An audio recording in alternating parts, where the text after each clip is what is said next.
Jasmine Fiore was a budding model and actress who got her start modeling body paint and swimsuits. At just 28 years old, she'd made quite a name for herself, appearing in shows all around the Las Vegas area. And she even had a brief stint on a VH1 reality TV show. But in 2009, Jasmine's career met a sudden and tragic end when she disappeared on the evening of August 14th. Within hours of her disappearance, investigators found her remains stuffed inside of a suitcase and abandoned inside of a dumpster. The state of her body was humiliating, to say the least.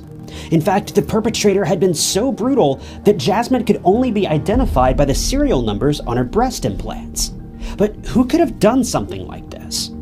Well, detectives have a very clear idea of who the perpetrator was, and they even pressed charges against him. But for a shocking and rather unexpected reason, the man was never arrested, even though the case would go on to change the face of reality TV forever.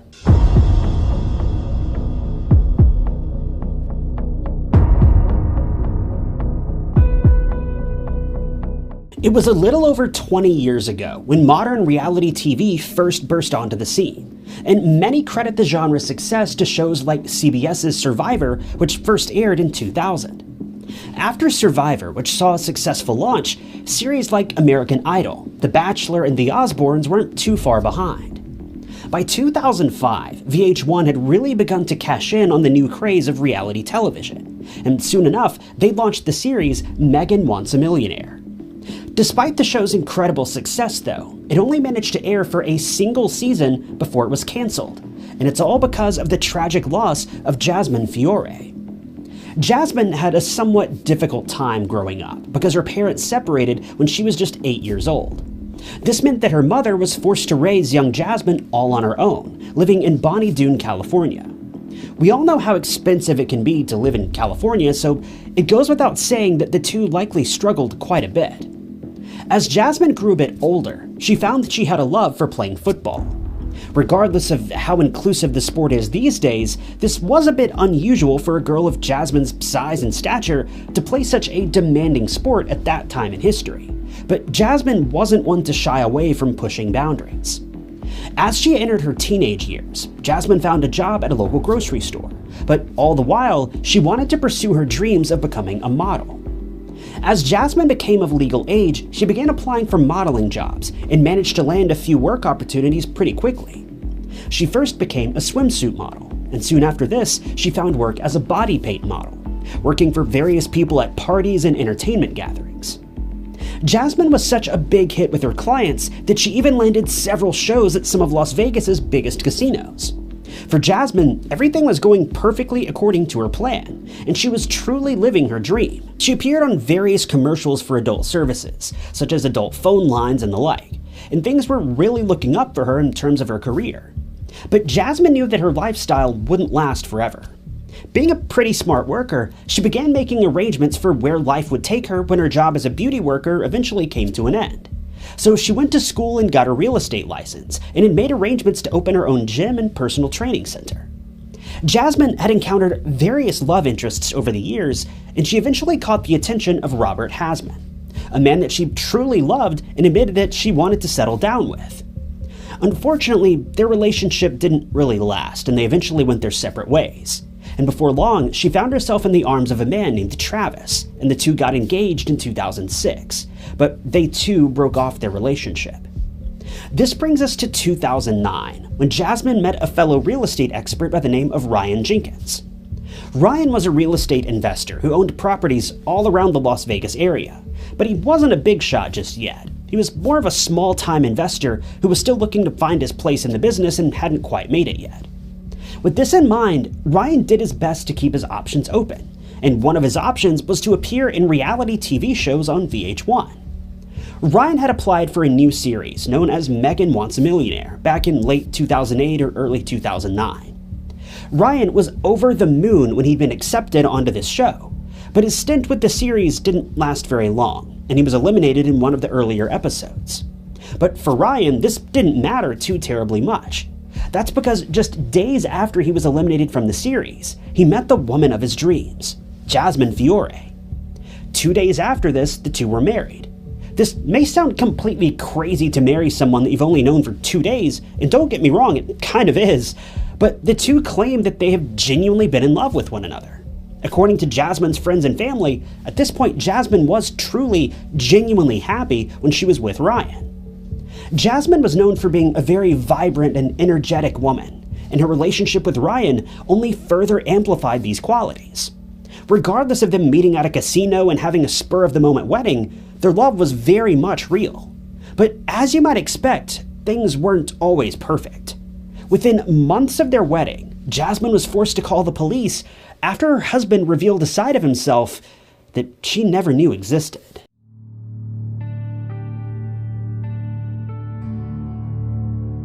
In June of 2009, just 3 months after Jasmine and Ryan were married, it's rumored that Jasmine had been stepping out of her marriage behind her husband's back.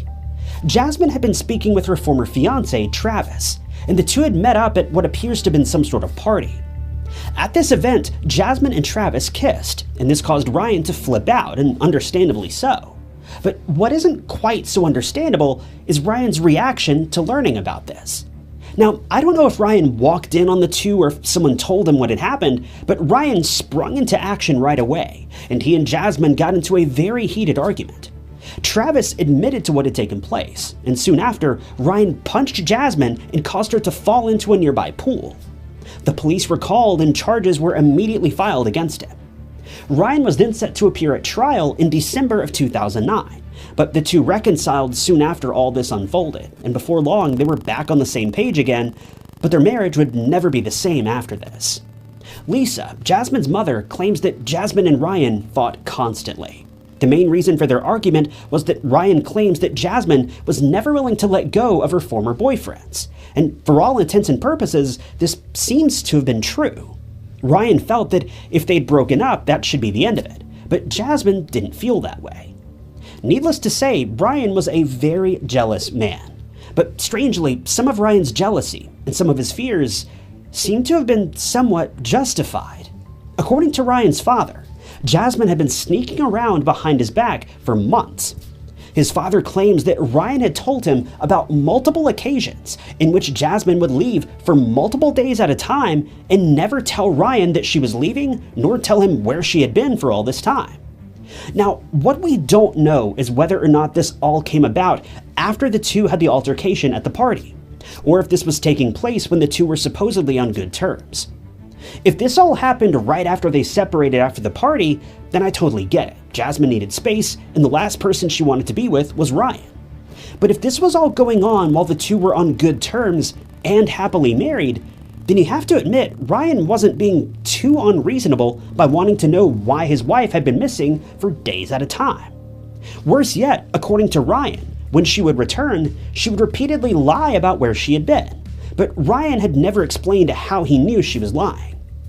To make things even more confusing, Jasmine reportedly told her mother that the two had annulled their marriage in May of 2009, just 2 months after getting married.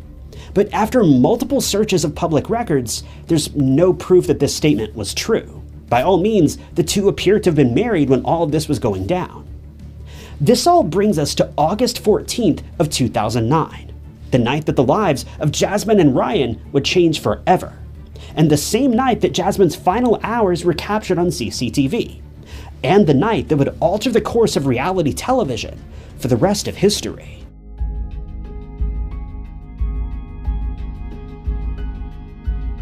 It was August 14th, 2009, when Jasmine and Ryan made plans to stay at the L'Auberge Hotel in San Diego.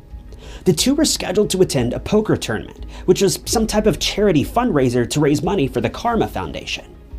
CCTV footage from this evening was viewed by investigators who said that the two were seen having a great time together. Both Ryan and Jasmine were seen in the footage laughing and smiling throughout the evening.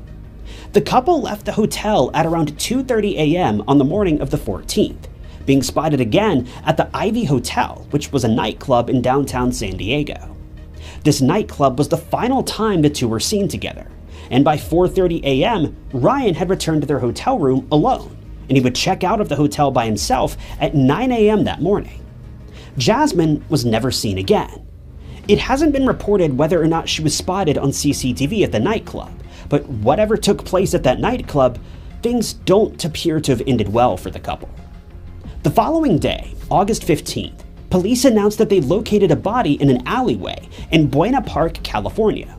The person had met a very, very terrible end, and detectives say that all of their teeth had been removed, as had all of their fingers, making identification incredibly difficult. Whoever had placed this body here, they didn't want this person to ever be identified. The only thing police were able to determine was that the remains were female, and they'd been crushed inside of a suitcase that was far too small. Later that day, Ryan reported his wife missing. He told police that he had last seen Jasmine around 8:30 p.m. on August 14th at their home in Los Angeles. He said that the two had attended the aforementioned charity poker tournament, visited some bars, then they'd returned home, where Jasmine dropped him off and headed out to run some errands. After this, he never saw her again. What's never been explained is why Ryan thought this disappearance, out of all the other times Jasmine had up and vanished, was suspicious. If you remember, Jasmine was known for disappearing for days at a time, but in this particular instance, he reported his wife missing less than 24 hours after she had vanished. This has never been fully explained, but investigators had reason to believe that there was much more to Ryan than meets the eye.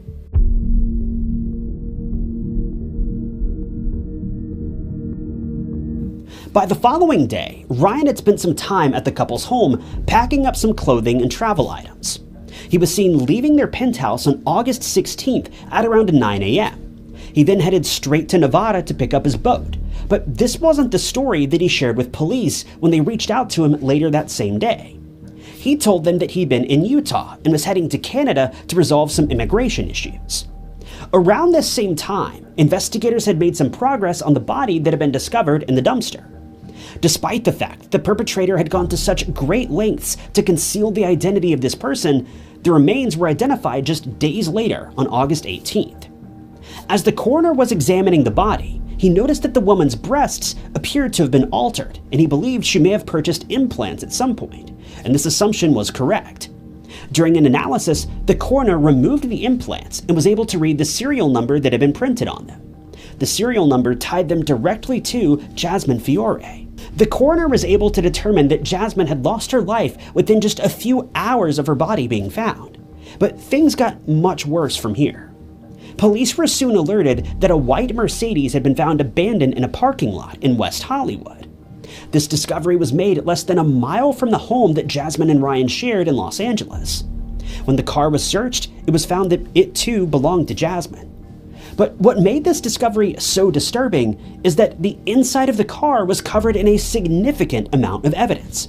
Red stains were found everywhere in the car, and there were even signs that Jasmine's hair had been pulled out. Police then reclassified the case, officially labeling it as a homicide investigation.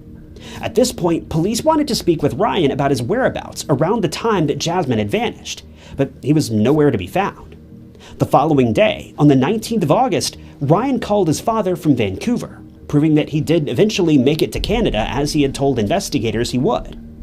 It was during this phone call that Ryan's father informed him that police were looking to speak with him, and that they'd found Jasmine's body, and that they had reason to believe she'd been the victim of a homicide.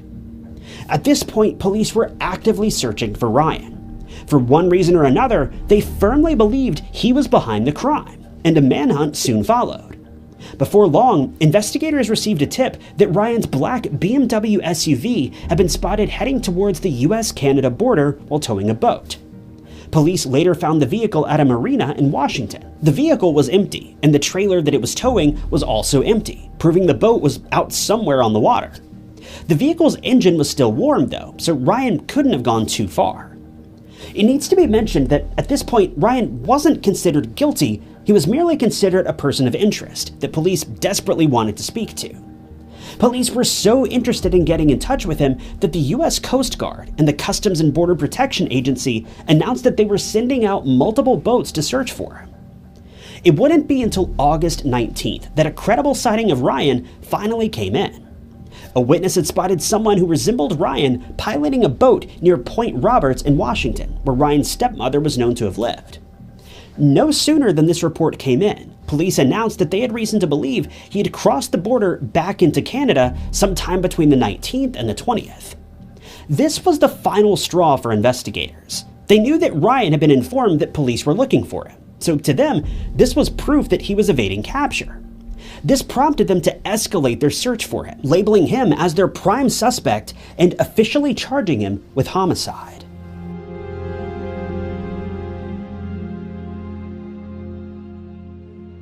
It was August 20th when Ryan arrived at the Thunderbird Motel in British Columbia, Canada. He arrived with a young woman who the motel worker described as attractive, young, and very calm. The two paid for 3 nights at the hotel, and the manager didn't find them even the least bit suspicious. When police investigated the identity of the woman that Ryan was seen with, they quickly realized that it was his half-sister, Elena. The motel manager noted that he'd spotted Ryan walking out front of his room on August 21st, looking extremely exhausted. He said that he looked so disheveled that even though he was aware of the manhunt for Ryan Jenkins, he didn't recognize this as being the same person. By 11:30 a.m. on August 23rd, the manager noticed that Ryan had never checked out of his room, which had been booked under Elena's name. The manager then asked his nephew to go check in on him and make sure that he had left, but that's when he walked in on yet another crime scene. When the nephew opened the door to the room, he found Ryan's body hanging from a clothes rack by a belt. He had taken his own life. A note was never found at the scene of the crime, but investigators would later find one on Ryan's computer, dated to August 20th. The contents of this letter have never been made public, and unfortunately, this means that Jasmine's case, to this day, has never been solved. But this is far from the end of the story. Police very firmly believe that Ryan was the one who took Jasmine's life. In fact, they're pretty much certain that this is true. They have no other people of interest, and it's pretty clear to see that Ryan was struggling with some pretty serious guilt in the final days and hours of his life. After Ryan lost his life, police began to look more closely into his past, and VH1 did the same thing. VH1 being the company that invited him to appear on Megan Wants a Millionaire. According to VH1, they always conduct a background check on every star that appears on one of their reality TV shows. They claim that Ryan's background check came back perfectly clear. But a subsequent check revealed some interesting information. As it would turn out, back in 2007, Ryan had been investigated for assaulting a woman in Calgary. The production company behind Megan Wants to Be a Millionaire reiterated that he would never have been allowed onto the show if they'd been aware of this. VH1 explained that they employ a third-party private investigative firm to conduct all of their background checks. But these checks are limited to crimes that occurred within US borders, and Calgary is obviously located in Canada. So the information of this crime never made it to VH1. But what makes things even more interesting is that this third-party company, Collective Intelligence, announced that they hadn't actually been the ones to conduct the background check. Since Ryan was originally from Canada, they had outsourced the background check to another company known as Straight Line International. In the wake of the allegations against Ryan, Collective Intelligence sued Straight Line International for breach of contract, claiming that the company was fully aware of Ryan's violent history, but never reported the history to Collective Intelligence or VH1. Collective Intelligence would eventually lose trust with its primary clients, Viacom, NBC, and ABC, and Straight Line was forced to pay Collective Intelligence over $800,000 in damages. But things are still about to get even crazier, if you could even imagine. VH1 had not only hired Jenkins to be a part of the first season of Megan Wants a Millionaire. In fact, after he'd been eliminated from the show, they hired him to appear in season 3 of I Love Money, yet another reality TV series. Now, I've never seen this show, but the Wikipedia article about the series says that the show involved contestants competing in various physical and mental challenges, with the hope of winning a $250,000 grand prize. As it would turn out, Ryan Jenkins actually won the 3rd season of the show. Ryan reportedly called Jasmine every day while he was filming the show, promising her he was going to do everything he could to win the money, so that the two could live the life they had always dreamed of. But it was also reported that throughout the duration of him filming the show, his calls to Jasmine grew progressively more and more aggressive with each passing day, and it became clear that he was growing suspicious of Jasmine while he was gone, and feared that she may have been cheating on him. And upon his return from filming, If the rumors about her involvement with her ex-boyfriend are true, he may have been right, and this may have been his motive for ending Jasmine's life. In the aftermath of this revelation, VH1 made the decision to pull the plug on the third season of I Love Money. Not one episode of this season has ever aired, and the production company, 51 Minds, was forced to settle with VH1 for over $12 million in losses from their inability to air the show. This was a pretty serious blow for the company, and it was a massive blow for reality television as a whole, and could have easily ruined the entire genre. See, when you watch a typical fictional television show, you likely don't think too terribly much about the actors, because they're not portraying themselves on screen. They're portraying a character that was created and written for them. But when it comes to reality TV, part of what makes it so captivating is that you're watching the actual person say and do things that they would likely actually say and do in real life. It may be amped up, but it's not fictional. But the thing with reality TV is that even when watching these stars on the big screen, you still have no idea who they are as a person, and that's a scary thought. It's the same feeling that comes along with watching famous YouTubers or social media stars. You only see what they or their publicity team wants you to see. For Ryan Jenkins, VH1 only wanted you to see the entertaining side of him. For the most part, these companies couldn't care less who these people are behind the scenes, and Ryan was no exception. If I'm being honest, I have a pretty good feeling that the only reason VH1 was even upset about all this was because it nearly lost them $12 million on that third season of I Love Money. And a scandal like this could have easily ruined their entire reality TV catalog. When speaking with Mark Cronin, the co-founder of 51 Minds, the main production company behind many of VH1's most popular reality TV shows, he explains that the loss of Jasmine Fiore has cast a shadow on the reality TV genre as a whole. He said that the crimes of Ryan Jenkins have given him new perspective when he's selecting contestants for future reality TV shows, saying that he trusts his gut a lot more these days, suggesting that he had a gut feeling that something wasn't right about Ryan, but chose to bring him on the show anyway. Further proving my point that, for the most part, these companies don't care about these people or who they really are as a person. Another producer spoke up and said that he would rather have a gut feeling about someone, exclude them from a show and be wrong about them, than end up with another situation like Ryan Jenkins. The producer for another reality TV series, Big Brother, has even stated that these days, many studios who conduct background checks no longer even take into account their budget. They want the best, most thorough background check they can find, with no regards to cost. And I just hope that this is true. In the end, Ryan Jenkins was never able to be held accountable for his alleged crimes. But if there's anything good that's come out of this case, it's that the entirety of reality TV seems to be a much safer place now, even if only to protect the bottom lines of these faceless corporations. But it should never have taken the loss of someone's life for these studios to provide their actors with a safe work environment. And that much should never be forgotten. Thank you guys for tuning in to another episode of True Crime Stories. If you enjoyed this video, check out this other interesting case that I covered, and don't forget to subscribe. It's totally free and keeps you up to date with all of my future videos. But with that, my name is Ty Knotts, and I'll catch you guys in the next one.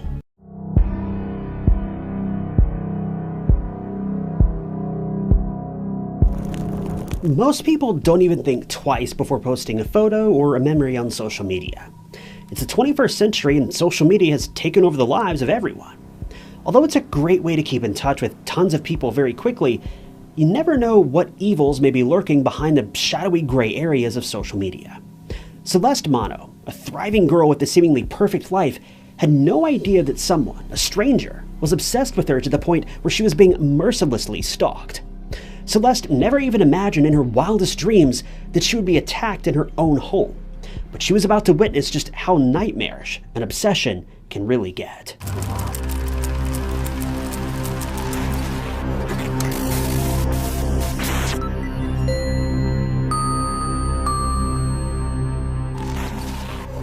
Celeste Mono was born on November 22, 1996 in Italy, and had an older half-brother, Jaden, and a younger brother, Alessandro.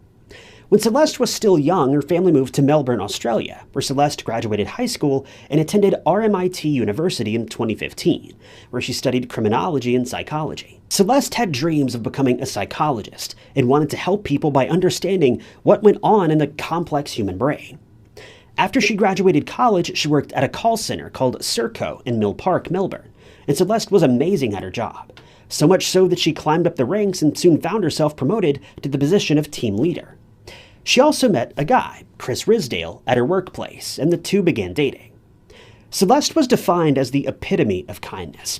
She was a beautiful girl with a bright future ahead of her. She loved to dance and was even a cheerleader in her high school.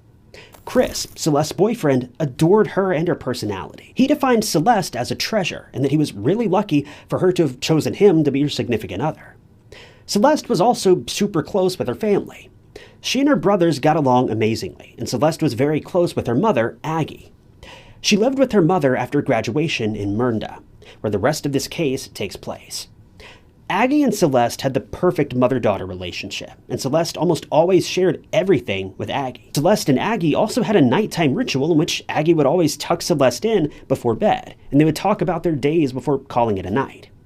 Their bond was just so heartwarming because no matter her age, Celeste always turned to her mother for advice and comfort. Overall, Celeste was a young woman who had a lot to explore, look forward to, and experience. But things wouldn't be the same for long, and Celeste would meet her tragic end just days before her 24th birthday. And that too in her own home, a place that most people assume is safe, no matter what.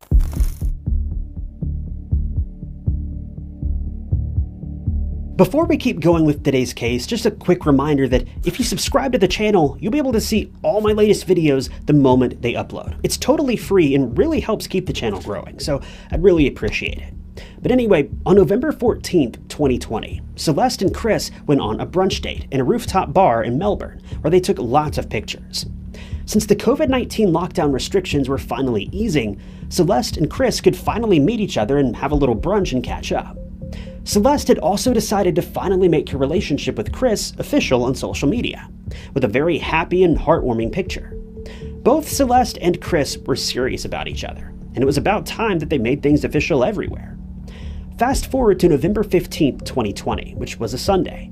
Celeste posted the photo of her and Chris on her Instagram, then spent the rest of the day watching a movie. Celeste was also in the midst of making plans for her upcoming 24th birthday with her mother. As nighttime rolled around, Celeste and Aggie went about their normal nightly ritual, and Aggie told Celeste that she loved her, to which Celeste responded, "I love you more, good night."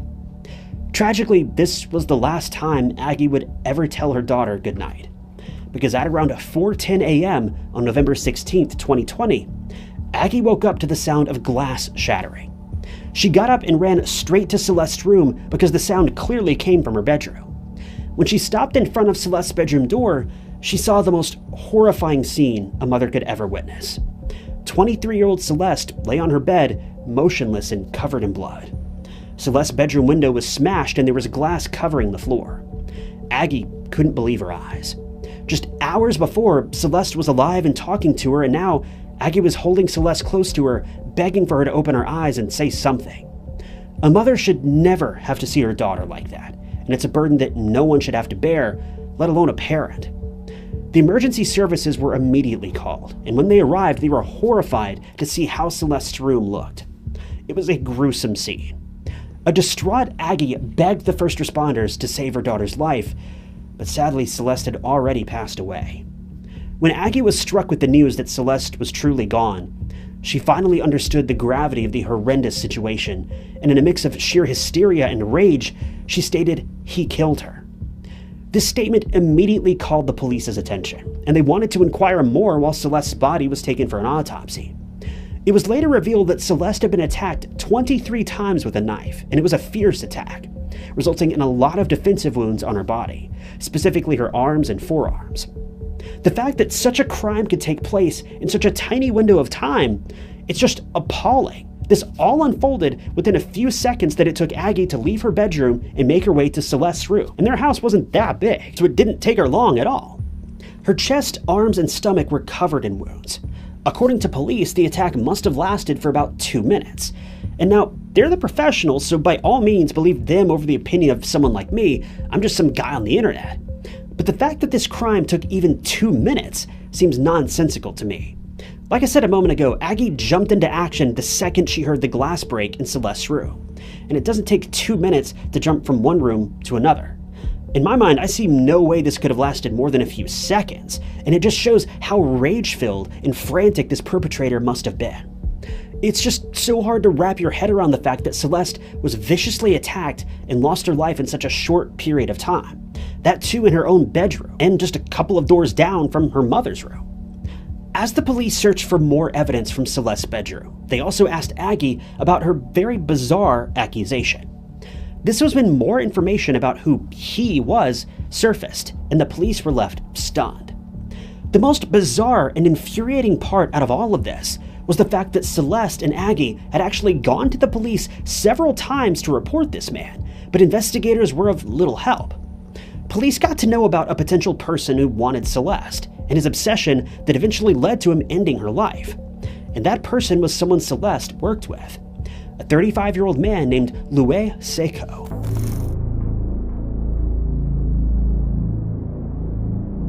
So who was Louis Seiko, and why would he attack Celeste so barbarically? Louis Seiko was born in 1984 in Iraq. His parents were Christian, and he was the oldest of 5 children. In 1992, Louis' family was granted a humanitarian visa, and the entire family migrated to Australia. Louis was defined as a sweet and caring young boy, but he was also a loner and spent most of his time in his room. When he got to college, that's when Louis' personality started to shift, and he became even more withdrawn. He'd never been in a relationship before, and was mostly seen on his own. After graduation, Louis had been unemployed for the most part, until April of 2018, when he got a job at Serco, the same call center where Celeste worked. In fact, he was in the same team that Celeste led, but up until that point, Louis didn't really know about Celeste. But this changed very soon. Turns out, Louis would only hold this job for a short time, and in June of 2019, he received a notice that he was fired based on performance issues. On his last day of work, Louis was escorted out of the office by none other than Celeste Mano. This was the fateful day when Louis really took notice of Celeste, and he was immediately attracted to her. As they were saying their goodbyes, Celeste shook Louis' hand out of courtesy, wishing him luck for his future. But something really odd happened afterwards. Louis, while still holding her hand, pulled Celeste close and kissed her cheek before walking the other way.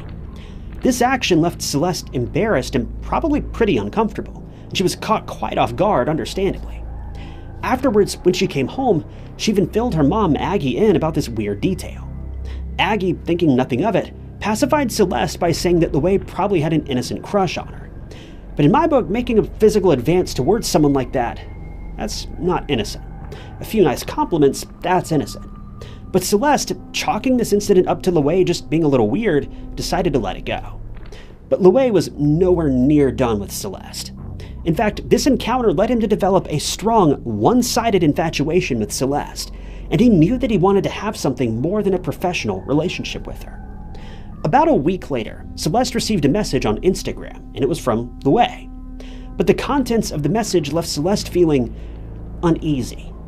They started with somewhat of an innocent tone, with Louis stating that he loved Celeste and that he couldn't eat, sleep, or function at his new job without her, how he thought about her every single day, and even asked if Celeste felt the same way about him. Celeste initially tried to politely deal with the messages by herself, saying that she appreciated Louis' kind words, but she only had professional thoughts about him and wasn't romantically interested in him. She also proceeded to wish him well in his future. Celeste gently rejected Louis and blocked him on Instagram, but Louis clearly didn't get the message. Louis' obsession with Celeste reached new heights, and her rejection only added fuel to the fire.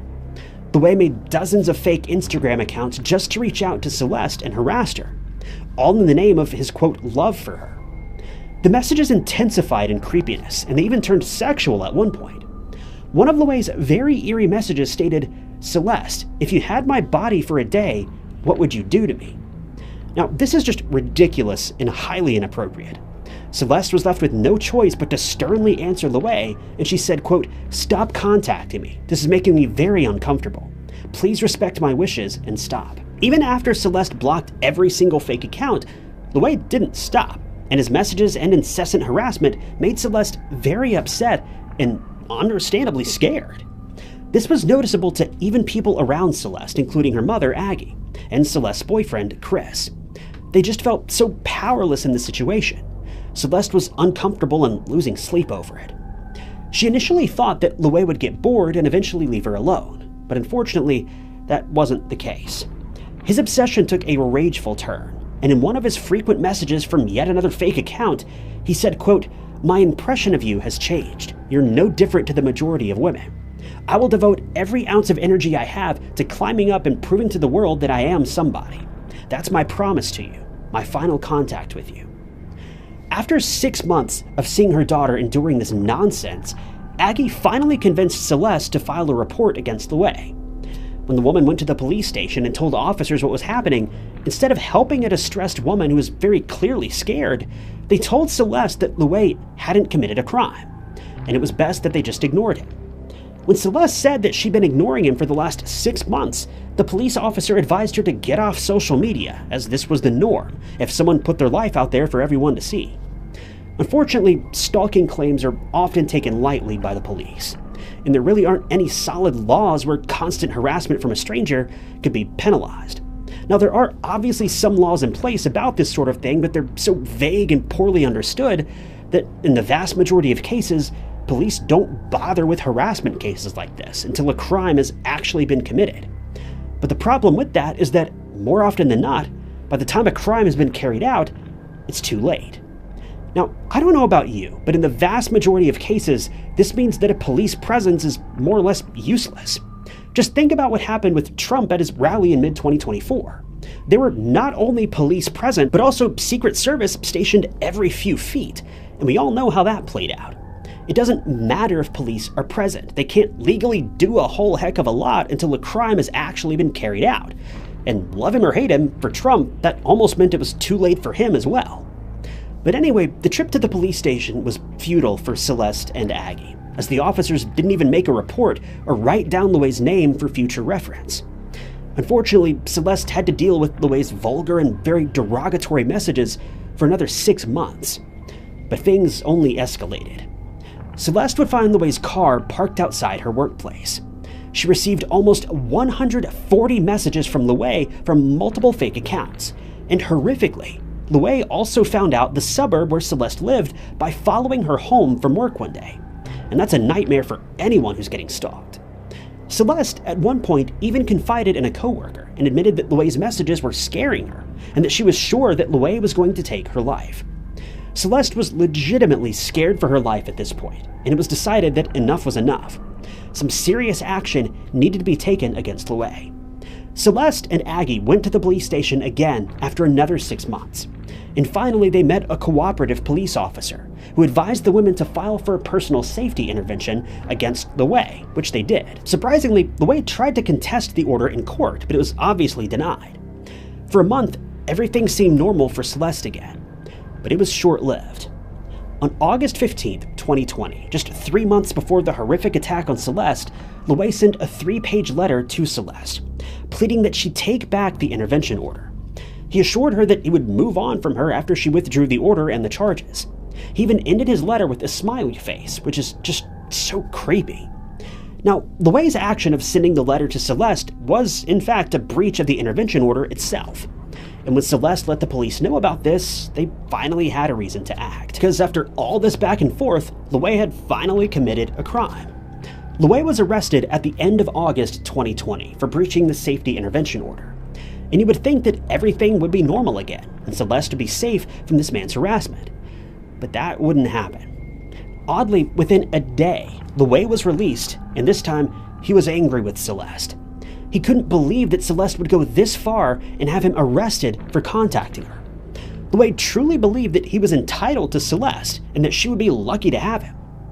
After his release, Luis's torment of Celeste once again continued with a vengeance, and just after his release, he sent a livid and seemingly final message to Celeste, which stated, "I know you rejected me, I get it. I'm like dirt to you, I get it.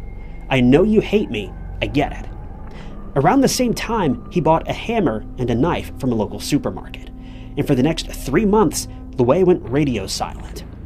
Celeste didn't receive any messages from him, but knowing what we know now, he was lurking in the shadows, waiting, biding his time to find the perfect opportunity. Well, he did, and that was the photo that Celeste posted with Chris of their date on the 14th of November. Celeste thought that Louis had finally let his obsession with her go, and she was feeling joyful and free after what felt like an eternity. This was why she went on a date with Chris, and even made her relationship with him public. But little did she know that this very photo would trigger Louis, who was still secretly watching her after all this time, waiting to commit the unthinkable.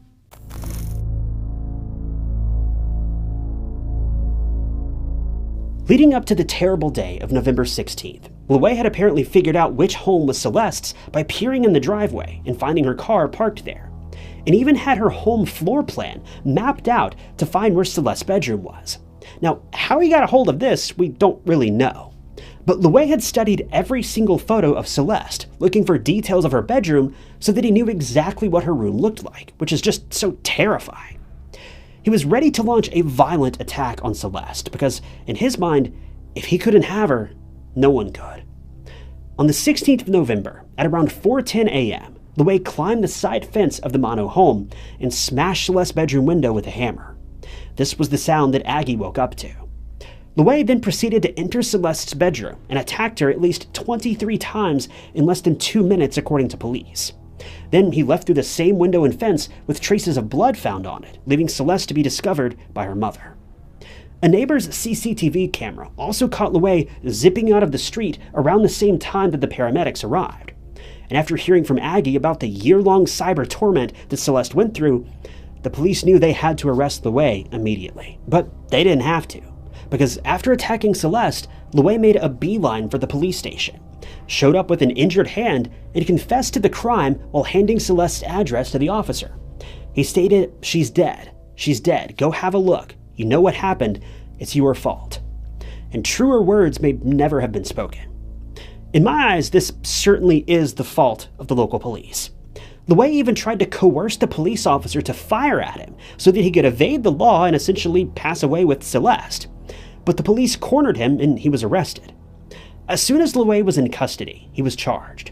And while searching his phone, the police found out that he was monitoring Celeste closely on Instagram, along with hundreds of screenshots of Celeste and Chris.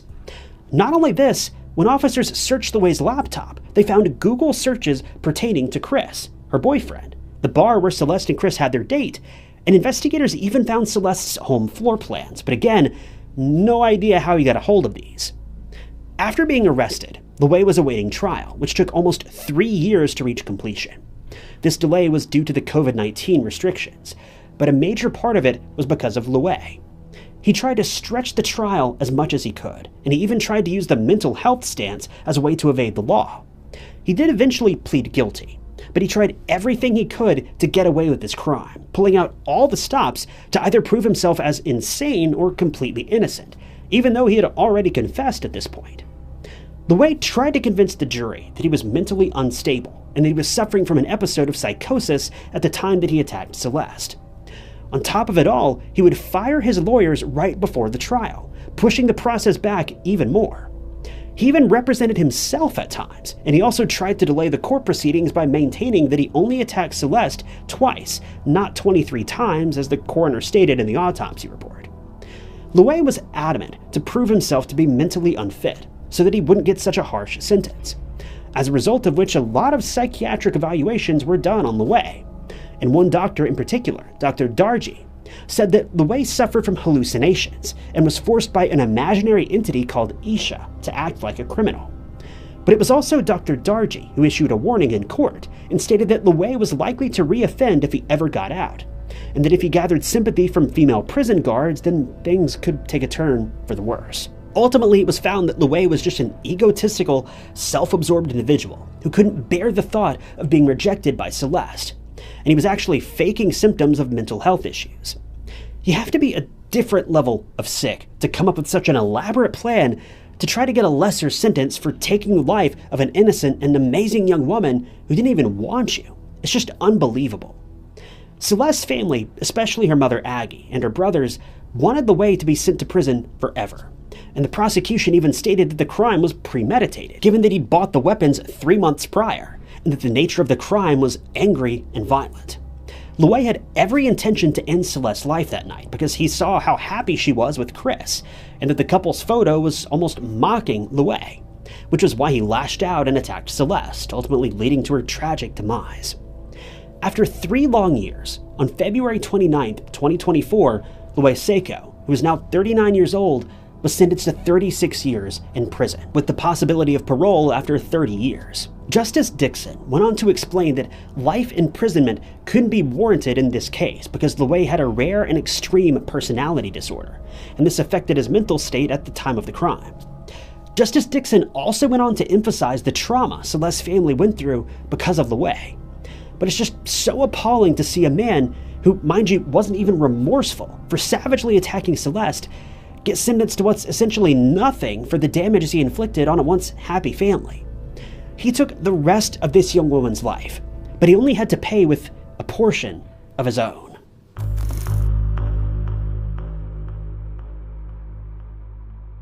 Celeste's family was very obviously devastated with the sentence, as you can expect.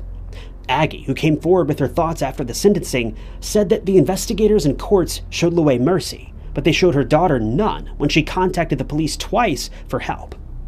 At Celeste's funeral, more than 100 people gathered to bid her farewell. Aggie was completely crestfallen by her daughter's passing, lamenting the fact that she'd never get the chance to see Celeste as a bride or watch her become a mother. According to Aggie, the lack of interest on the police's part is what led Celeste to her death. Celeste's brothers, Jaden and Alessandro, were struck with grief as they had to say goodbye to a gentle and caring soul that was their sister. Celeste's smile is a memory that's imprinted in their minds forever.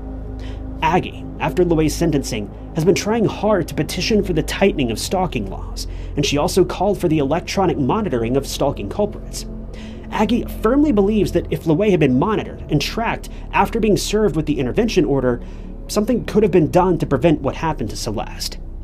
Aggie is adamant about changing the laws of stalking, because that's what she promised Celeste she would do when she was suffering at the hands of Loay's harassment, that she would bring her justice. Celeste's family remembers her every single day. She was taken away at such a young age, and she had so much to look forward to, but her dreams would never come true. Even though Celeste's family is trying to change the narrative on stalking laws while moving on from this tragic and sudden loss, there will always be a vacant hole in their homes, their hearts, and their minds. Almost half of stalking victims don't even report incidents, thinking that nothing can be done about them and that they won't be taken seriously. And this has to change. Stalking is a serious crime, and things can take a detrimental turn if law enforcement agencies don't work to prevent things from escalating before they reach a point of no return. The world needs to be a safe place for everyone, where no one can harass or torment anyone. But this goal seems further and further away with each passing day. Celeste's case was truly a depiction of a woman who tried to do everything to get her stalkers to stop. But because of the indifference of police and taking stalking lightly, it led to devastating consequences. We can only hope that in the future things change, and that victims of stalking won't be afraid to come forward to report the violence they've been enduring behind closed doors. But the truth of the matter is, I just don't know if that day will ever come.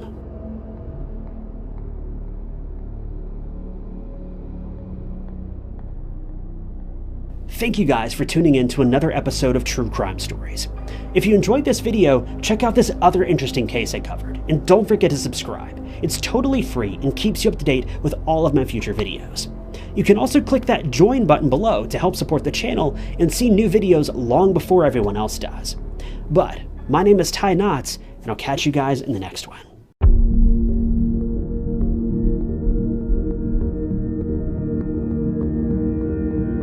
Noelle Paquette would leave for work every day with 2 lunches in hand, one for herself and one for a child who was in need. Noelle had been teaching at the St. Matthew's Catholic School for a few months, and she quickly noticed just how many children were in desperate need of help, both financially and emotionally. While it wasn't part of her job description to do so, Noelle went out of her way to help every one of her students as best as she could. The children loved her for it, and she was a favorite teacher for many of the kids. Noelle was on a path to make a tremendous difference in the lives of children who attended St. Matthew's, but her plans were tragically cut short on a cold winter evening in 2013.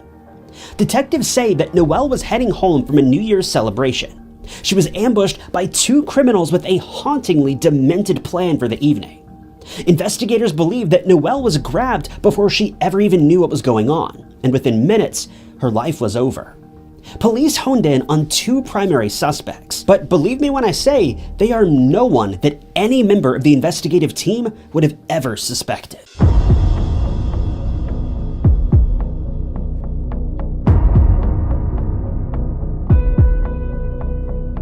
Noelle Paquette was just 27 years old in 2013. She'd been living in Courtright, Ontario for a while, settling down and finding a job as a substitute school teacher at St. Matthew's Catholic School. There isn't a whole lot of information available about this school online, but I was able to learn that an incredibly large portion of their students are considered to be living in poverty, or at a minimum, in low-income households. To make matters worse, only between 50 and 70% of the students are considered to have passing grades. It's clear that many of these students are in desperate need of help, and Noelle wasted no time in jumping into action.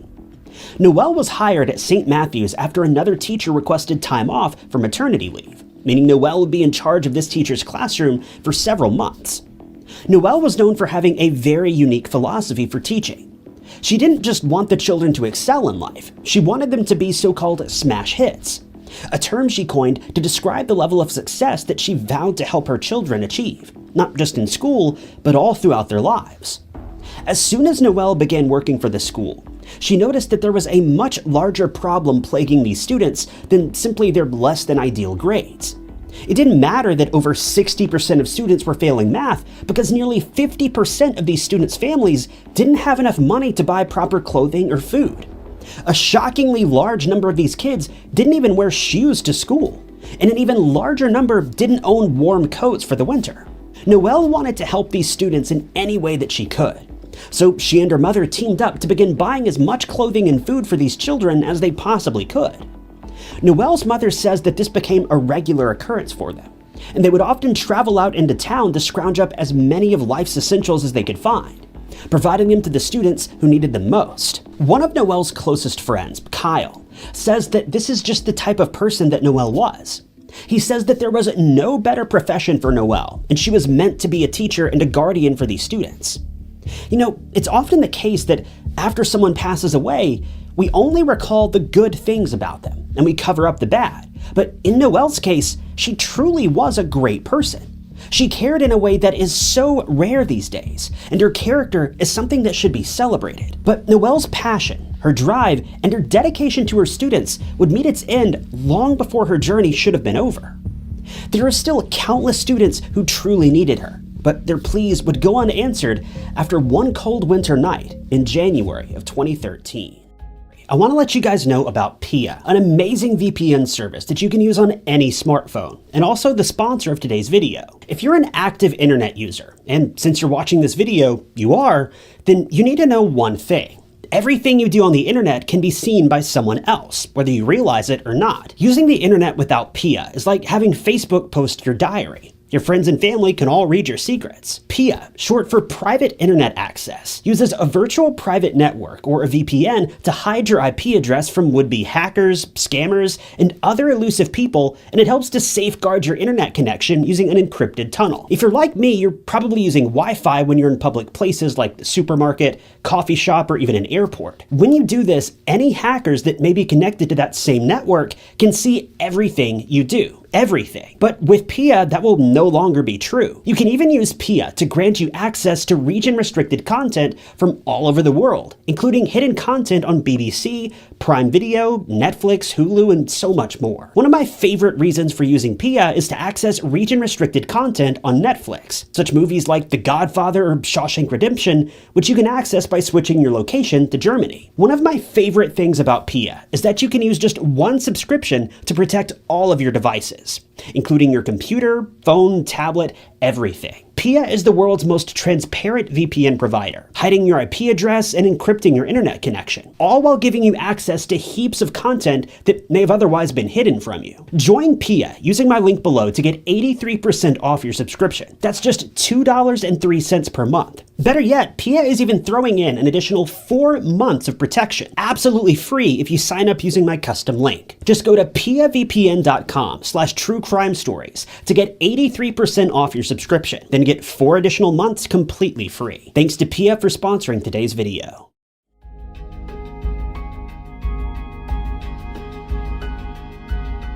It was just after 2 a.m. on New Year's Day of 2013. Noelle had been attending a New Year's Eve celebration with her boyfriend, something they'd both been looking forward to for quite some time. The party was going relatively well, but at around 2 a.m., Noelle and her boyfriend got into a disagreement.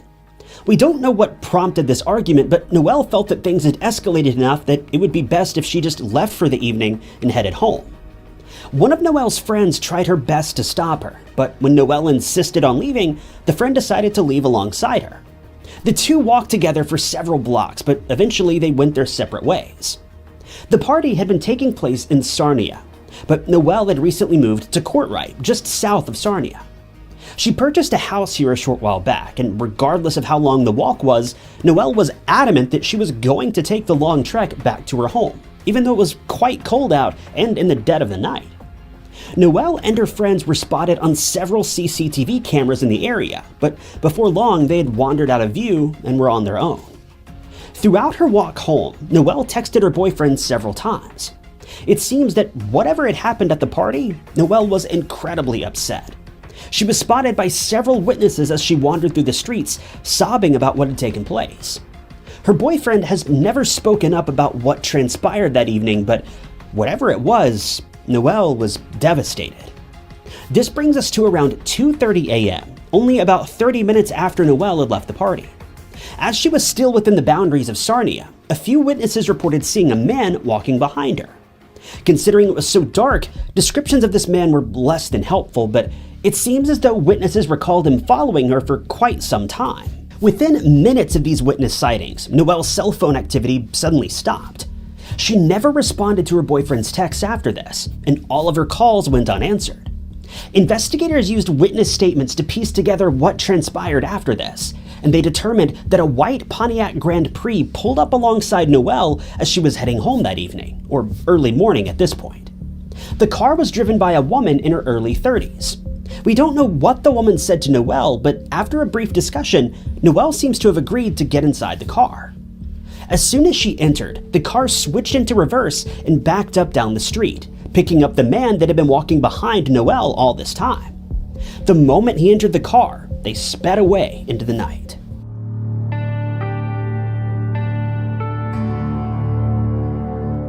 About an hour and a half after Noelle had been picked up by the two unidentified strangers, 2 Ontario police officers had been patrolling the area.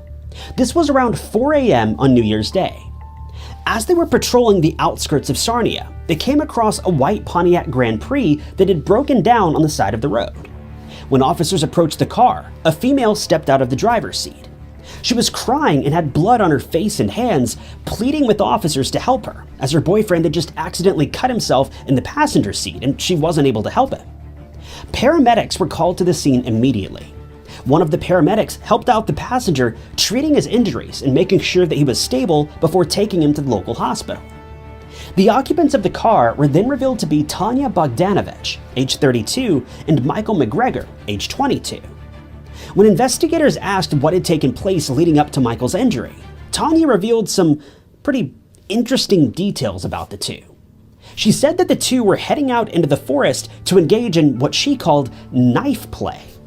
She explained that this was some sort of risky sexual adventure that they were planning on acting out, but that their car had broken down on the way to the woods, so instead, they decided to act out their fantasy in the car. But things went downhill very quickly when Michael accidentally got cut on his hand. It would later come to light that Tanya's relationship with Michael wasn't even public knowledge. The two had been having an affair behind Tanya's boyfriend's back. Somehow, despite the large amount of time she spent away from home with Michael, her boyfriend was none the wiser. When the two were taken to the hospital, Michael was taken into a room for treatment while Tanya was asked to wait outside of the room. All the while, she was seen with her face pressed against the glass of the observation room, pacing back and forth in the hallway. Several of the staff members believed that she was Michael's mother, but they would soon learn the reality of their relationship. The two never really described themselves as dating. Instead, they merely referred to each other as a best friend or a friend with benefits. Turns out, the two had only known each other for a few months after they met through a website that connects individuals with certain interests. See, Tanya and Michael had rather dark histories of sexual fantasies. I'm not going to get into the specifics of their situation, but they were both interested in very violent activities, and the website that they met on specifically catered to people with these interests. But the problem is, their fantasies weren't just violent. They were full-on dangerous, hence how Michael ended up in the hospital. While they were in the treatment room, after Michael had been patched up, nurses and doctors recalled seeing the two lying down on stretchers, staring at each other, with their hands pressed over their faces, giggling and laughing. It seems that everyone in the emergency room thought that the two were very odd, but they never did anything wrong or illegal, so everyone just let them be. But then, news broke that police had just uncovered a body that had been dumped in the woods about 25 kilometers away from the hospital. This is the moment that everyone's mood suddenly changed. The female victim had been subjected to a night of heartbreaking terror, and it was clear that this was not the work of an ordinary person. Whoever had done this to her took pride in their work, and it seemed as though they may have even enjoyed it. It didn't take long before the victim was identified as Noelle Paquette.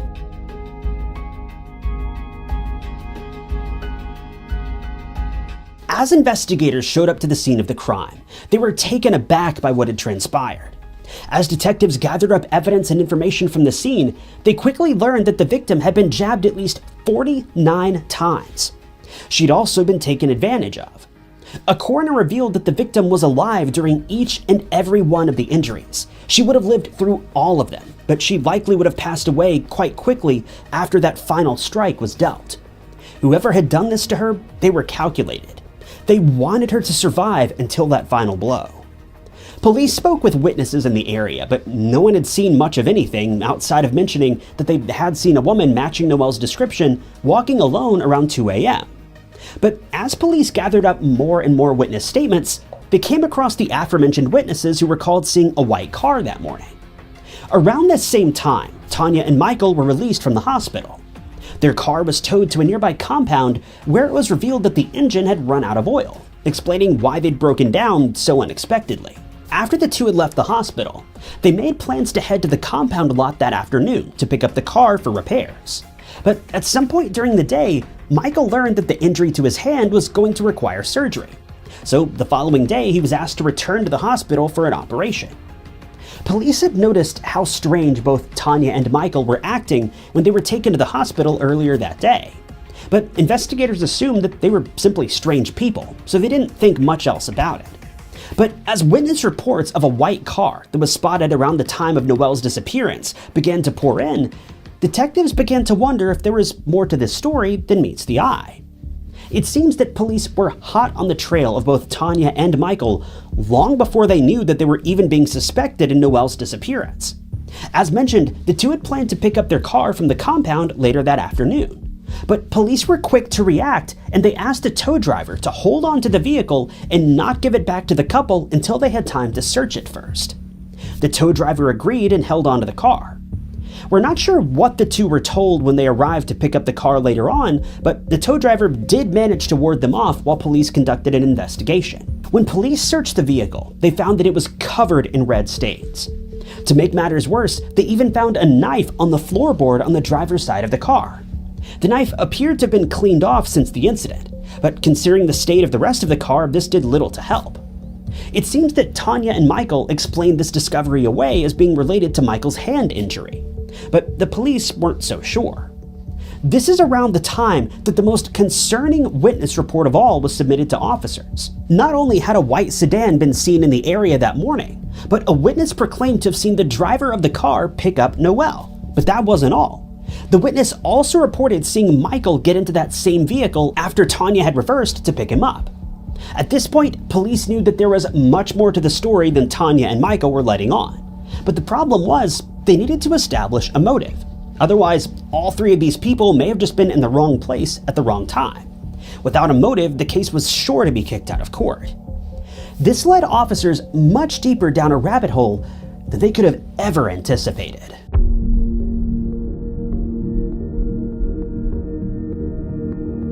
When detectives really began to dig into the past of both Tanya and Michael, they quickly realized just how bizarre their relationship really was. The things these two were involved in were just plain weird.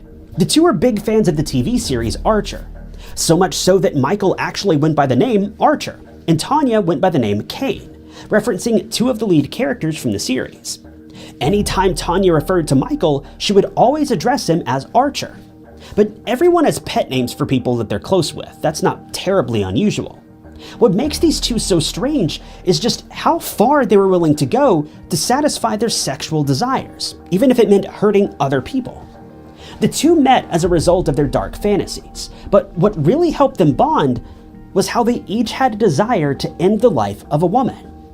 Police were able to uncover texts that had been sent between the two that documented how they both longed to end the life of a female by taking advantage of her, then using a knife to finish the job. But this wasn't just some demented, hateful desire. The two wanted to do it for sexual gratification. Detectives revealed that they also found text messages that proves that the two had lined up a victim for that evening. But for one reason or another, things fell apart and the victim never showed. This was the information investigators needed to secure a conviction. They'd finally tracked down a motive, at least for the most part. But they still needed to identify why the two had chosen Noelle specifically. That same day, officers issued a warrant for the arrest of both Tanya and Michael. By this point, Michael had already returned to the hospital to have the procedure performed on his hand. Tanya was patiently waiting inside the hospital to hear about Michael's recovery. As she left the hospital later that day, she was arrested in the parking lot and taken in for questioning. Michael was released a few hours later and picked up outside of a hotel. When police got the two into interrogation rooms, all the pieces started to fit together perfectly. The two confirmed their relationship with one another and the violent sexual desires that they shared. Once they knew that they had nowhere to run, they even opened up about their intention to claim the life of an innocent woman that night. But they both insisted that Noelle was not their initial target. As more of the story was pieced together, detectives learned that they merely chose to attack Noelle because she was in the wrong place at the wrong time. Her attack was completely random. After their initial victim was a no-show, the two were strolling the streets in their car when they happened to pass by Noelle. When they saw her, Tanya turned the car around and dropped Michael off a short distance behind Noelle. He stalked her while Tanya jumped back into action, eventually convincing Noelle to get into the car with her. That's when she reversed and picked up Michael, driving Noelle over 20 kilometers away into the woods to carry out their fantasy. Noelle had made significant efforts to fight back, but she just couldn't do it. Tanya and Michael were both handed mandatory life sentences for their crimes, but this did little to calm the minds of Noelle's family. Impact statements were read by all of those who knew Noelle, and despite their thoughtless crimes against an innocent woman, it seems as though Tanya and Michael may have actually realized the brevity of the situation. Both Tanya and Michael apologized profusely to Noelle's family and friends, though they admitted that their apologies likely meant nothing compared to the nightmare that the family was living through. Michael addressed his own family, admitting that he had let them down and shamed them. Tanya expressed her regret at not confessing to the crime sooner, but their words may as well have fallen on deaf ears, because words can't change things, only actions can. In the wake of this tragedy, Noelle's family worked together to establish a charity known as Noelle's Gift. Her family recognized